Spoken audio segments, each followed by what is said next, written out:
Press કોન્ફરન્સમાં શું જખમારો એમણે જાહેર કર્યું? તમે આ બધા, તમે તો બહુ જ્ઞાની છો એટલે તમને આ બધી ખબર હોય. સામાન્ય માણસને તો નહીં પડે ખબર.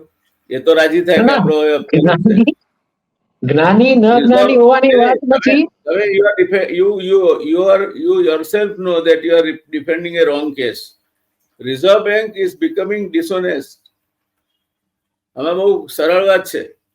હું મૂડી ઘટાડવાની વાત નથી કરતો. 10 લાખ લીધા હોય 10 લાખ પાછા ભરવા જ પડે, પણ એના ઉપર 8.5% વ્યાજ લાગતું હોય, એના બદલે હવે 8% લાગે તો 8% ને છેલ્લે શું કરવા બેનિફિટ આપવાનો? અત્યારે આપો ને.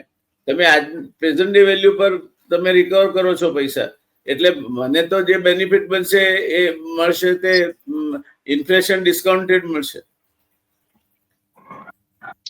એટલે આ ઓલી નવી અને જૂની જે ઇન્કમ ટેક્સ ની સ્કીમ છે ને એના જેવું હોય છે.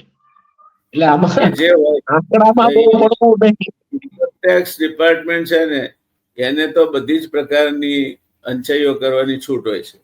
રિઝર્વ બેંક પાસેથી અપેક્ષિત નથી.